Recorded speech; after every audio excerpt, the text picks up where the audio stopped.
Oh my god, that's terrifying. Why are her eyes on fire? She's still in like a good mood, but her eyes are burning. How dare you come into my home, interfere with my daughter, wearing shoes that no man of any substance would be caught dead wearing. We are here to kill your granddad.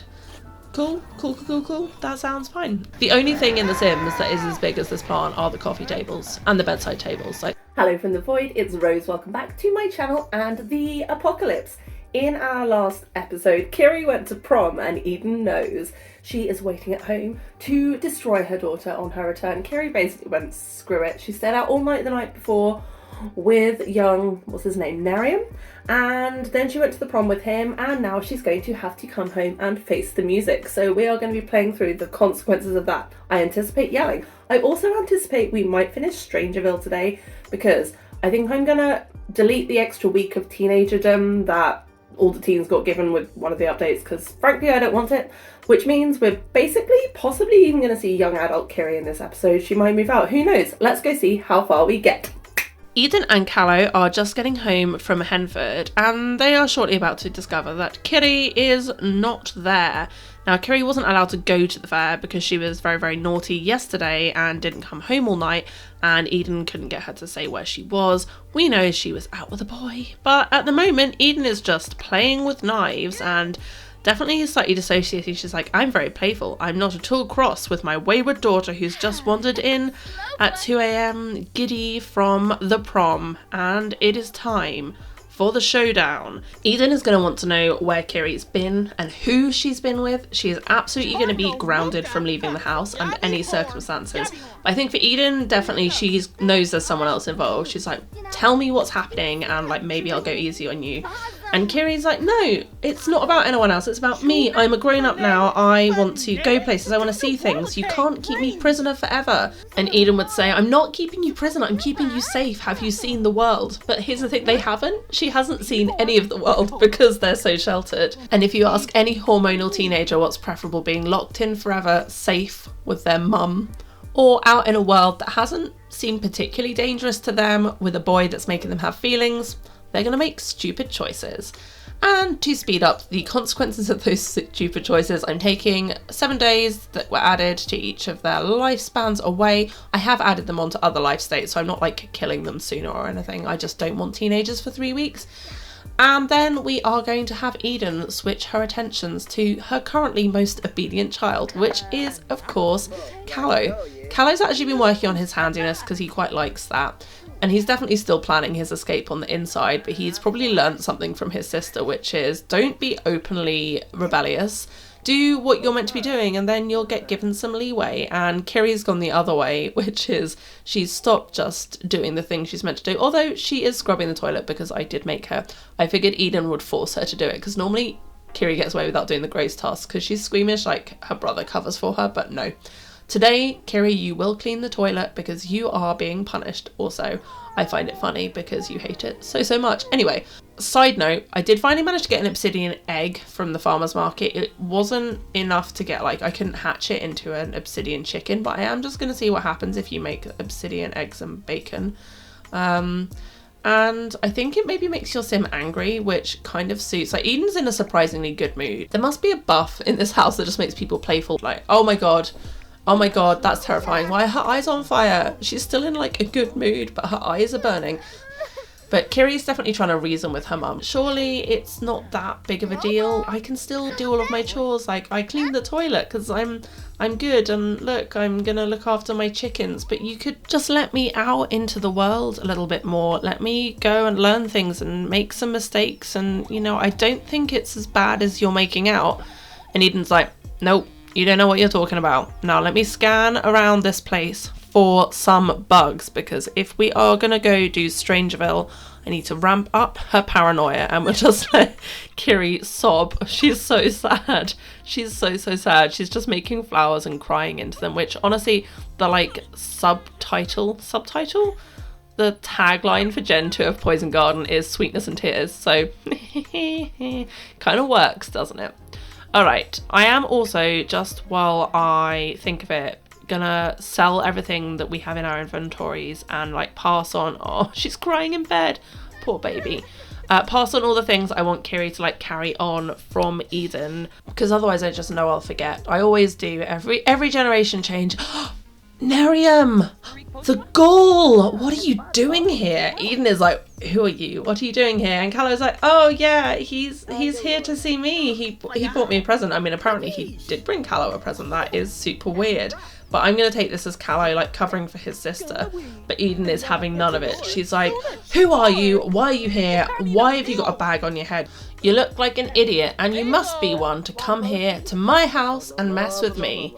And Nerium's like, I am here to inquire about your daughter. I have not seen her for a couple days and I wanted to check she was okay.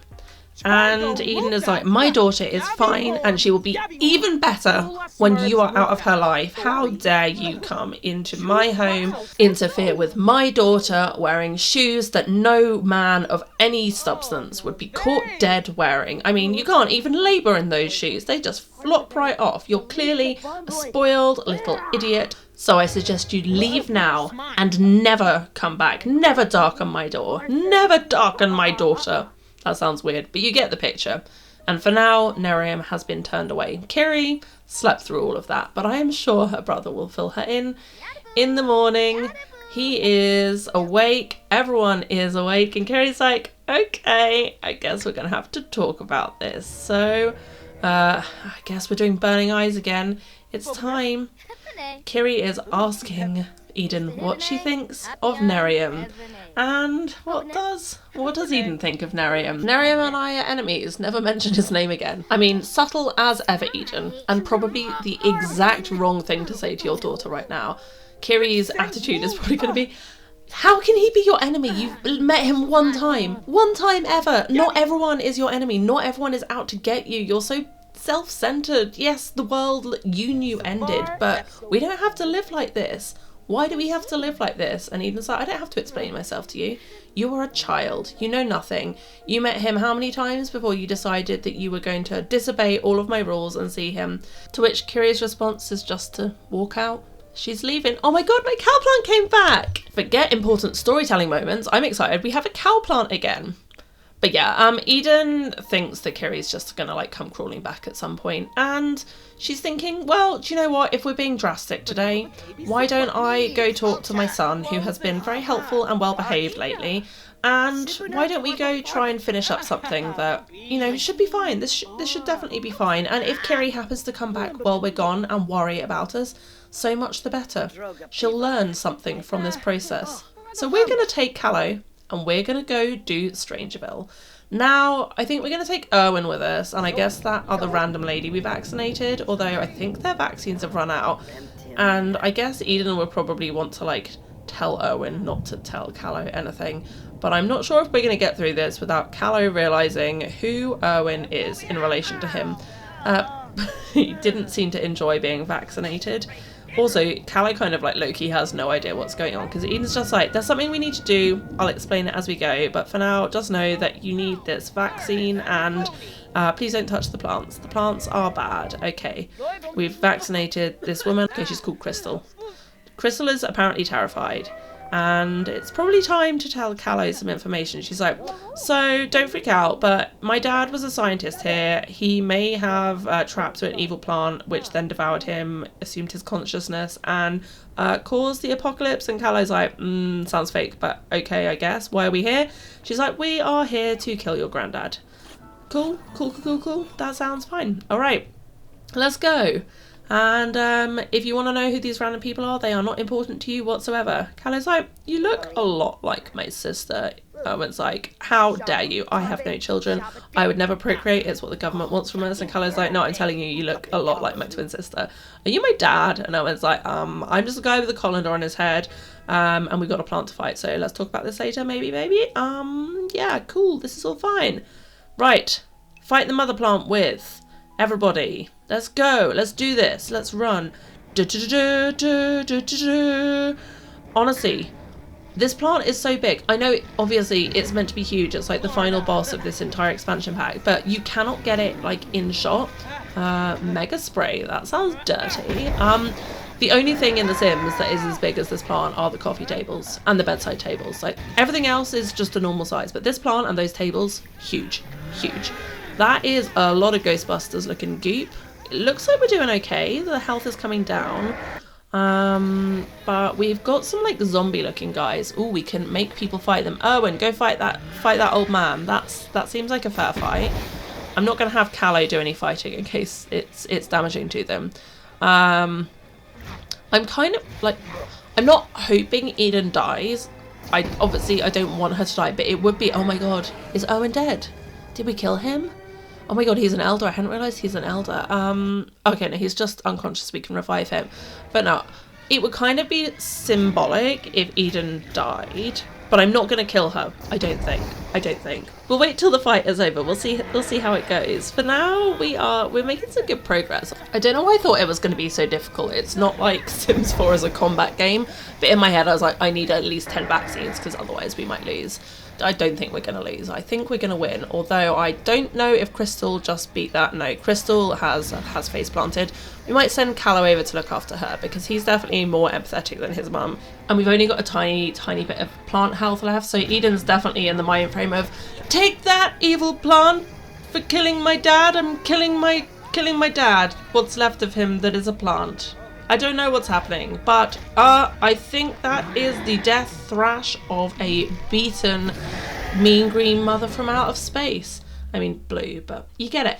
And we have completed the Strangerville aspiration. 2 aspirations, Eden, and she's got a Vuvuzela. Don't know where she pulled that out of, we won't ask. I do feel like she'd be a little bit more conflicted in this. I mean, she did just kill what was left of her own dad, but maybe she grieved him years ago, and maybe after the week she's been having with her kids, like a little bit of patricide was quite therapeutic. She was like, well, maybe one day Kyrie will kill me, but for now, I am the strong one. And just to see what it looks like, I am going to try killing her with the mother plant. And if visually it's really cool, I might let it stand. Because it would be way more dramatic, right? Oh no, she literally just vanished. Okay, well that's boring. Pretend that didn't happen. I didn't just kill my sim as an experiment. Nothing to see here. Everything's fine. Everyone is failing school. We're just going to reload and not kill Eden. And we're going to have the backup plan. Strangerville is solved. We are the hometown hero. But to our children, we are not a hero. To our children, we are someone that has hidden so many things from them. And by our own volition, we've just told them that we've ended, like, the major threat. So what motivation have they got now to keep obeying us, to keep listening to us? Callow's like, you lied to me. You told so many lies. Like, that was my dad, wasn't it? You told me my dad was dead. You told me so many things. I'm not coming back with you. We're done. I'm done. And back at the house, Kyrie also is done. For slightly different reasons than Callow. Callow was always on the edge of an open rebellion. Kyrie has basically been forced by Eden into choosing. Because for her, Nerium is like a boy that she's just met that's showing her this wide open world. And he's like, I'm sure one day your mum can accept that, you know, you want more people in your life than just your family. So why don't you come stay with me for a bit until things blow over? Whereas Eden is very harsh. She's like, you cannot see anyone outside of this household. You cannot see that boy again. So to keep both of them, Kyrie's going to choose Nerium for now. But in doing that, she's probably going to lose this. But we're taking the chickens. I deserve the chickens. We worked for the chickens. But before we move out, I did have Eden make a cake the other day, stashed it in the fridge. So we're going to age up Nerium first, just so that's done. Pop some candles back on. And officially age our little heiress up to being a young adult and then move her out. Blow out those candles, girl. It is time for you to step into the light of a new lot. First of all, though, I need to pick a trait. There's only 2 set traits for every generation of Poison Garden, so we have got Squeamish and Romantic already, and I think I'm going to try Loyal, because I've never done it before. And then she needs the Soulmate Aspiration. Let me know in comments what you think of the Loyal trait for her. I'm not dead set on it, so I'd love to know. Oh my god, we're a high school dropout. I've never had that happen before. I assume that's from high school years, but that is cool. I love that for us. I'm actually also just going to quickly drag Callow here and age him up so that he stays the same age as his sister. Just going to do a master controller. Feels a bit mean, but whatever. And roll for his final trait. Okay, he is creative, adventurous, and a loner. And I think I'm going to give him the Mount Komorebi aspiration, because I like the idea that he is turning away from this entire compound, from his sister who kind of like left him on his own, his mum who he feels betrayed by, just to like head off into the world and see what there is out there. But I don't want him on the lot, so I'm actually just going to send him volunteering a beach clean to get him out of my hair, whilst I finish getting Kyrie to collect up the chickens we're going to take with us and sort of say goodbye and commit to Nerium. So she's like, I got you this rose from my garden here, and I just want you to know how much it means that you've been here for me through all of this, and that you're giving me a place to stay while I figure all of these things out, because I don't know anything other than this little gas station in the middle of nowhere, and it's kind of scary. Which seems the perfect place to end this episode. I feel like so much happened. Let me know what you think. Are you sad to be leaving the gas station? Happy to see what's next? Excited? Worried for Kyrie and Nerium? Anyway, tell me your thoughts in the comments while you're down there. If you feel like liking or subscribing, that would be awesome. If not, I'll see you in the next video. Love you so much. Bye!